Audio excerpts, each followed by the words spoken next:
Our tale today strays from the ordinary, crossing the boundaries of science, curiosity, and admittedly, a touch of macabre. A story that flows through the cerebral corridors of one of the most extraordinary minds that have ever graced our world, Albert Einstein. Today, we journey together into a tale of intrigue and mystery, the search for the genius, or more accurately, the search for Einstein's stolen brain.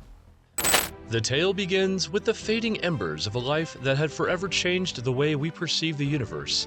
It's April 18th, 1955, when Albert Einstein, then 76 years old, breathed his last in the Princeton Hospital, leaving behind a legacy so profound that his name alone would come to symbolize unparalleled genius.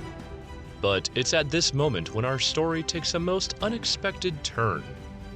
On that fateful day, while the world mourned, a pathologist named Thomas Harvey was conducting an autopsy granted by Einstein's family intended to discern the cause of the great physicist's death. Instead, Harvey took an extraordinary step, one unauthorized and deeply controversial. He excised Einstein's brain, preserving it for posterity. Not only that, but he also removed Einstein's eyes and handed them over to Henry Abrams, Einstein's eye doctor. But our narrative today focuses on the convoluted journey of that elusive brain. With the brain in his possession, Harvey set out on a quest. He aimed to dissect the organ that had once held the secrets of the universe, hoping to decipher the neurological roots of Einstein's genius. He took countless photographs and split the brain into 240 pieces, some of which he embedded in plasticine for microscopy. He divvied up the brain into sections, sending samples to the most renowned neuropathologists of the time.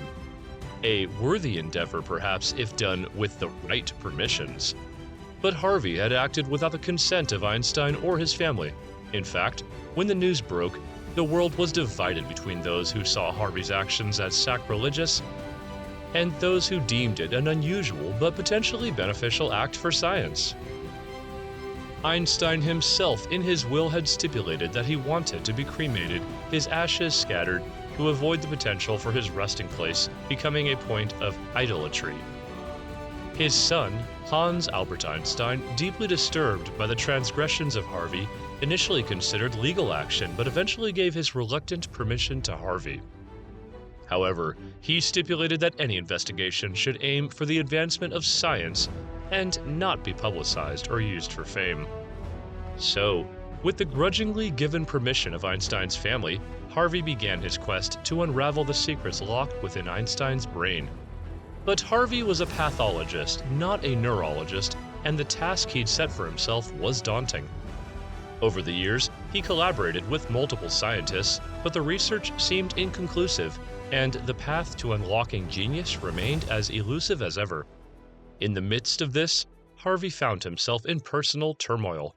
He lost his job, his marriage fell apart, and he found himself hopping from one job to another, carrying with him in a cider box a part of Einstein's brain. Through the years and across the states, from Philadelphia to Kansas to California, Einstein's brain traveled alongside Harvey. It changed hands multiple times, kept in jars, cider boxes, and even a Tupperware container. Meanwhile, Harvey continued to distribute slides and samples to various researchers, hoping to uncover a profound truth. The public fascination with Einstein's brain continued to thrive. In 1985, 20 years after Einstein's death, a journalist named Stephen Levy found Harvey and managed to see and even hold Einstein's brain. His account, published in the New Jersey Monthly, only heightened the intrigue surrounding the stolen brain. In the following years, scientists made several attempts to link the morphology of Einstein's brain with his intellect. In the late 90s, a team found that Einstein's parietal lobe, a part of the brain involved in spatial cognition and mathematical thought, was 15% wider than average.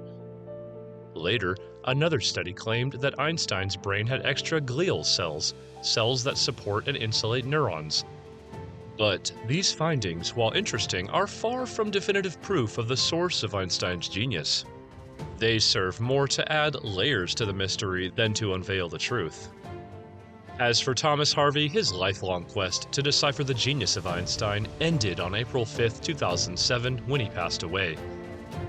The remnants of Einstein's brain that Harvey had retained were then given to the National Museum of Health and Medicine, where they remain today. The tale of Einstein's stolen brain is one wrapped in layers of controversy, curiosity, and the relentless human pursuit of understanding. It reveals our fascination with genius, our quest to understand what sets a mind like Einstein's apart. However, it also stands as a stark reminder of the ethical boundaries that were crossed in the name of scientific curiosity. Today, Einstein's brain remains a physical testament to the man who reshaped our understanding of the universe. Yet, the secret to his genius, it seems, lies not in the folds and crevices of his brain, but in the depth of his thought, the breadth of his curiosity, and the sheer power of his intellect. His theories, ideas, and discoveries, far more than the tissue preserved in formaldehyde, continue to inspire, awe, and challenge us. And perhaps therein lies the true secret of his genius. It's not locked within a stolen brain, but freely available in his written words, waiting for the curious mind to unravel. And in that quest, we pay the greatest homage to the man who forever changed the way we perceive time, space, and gravity.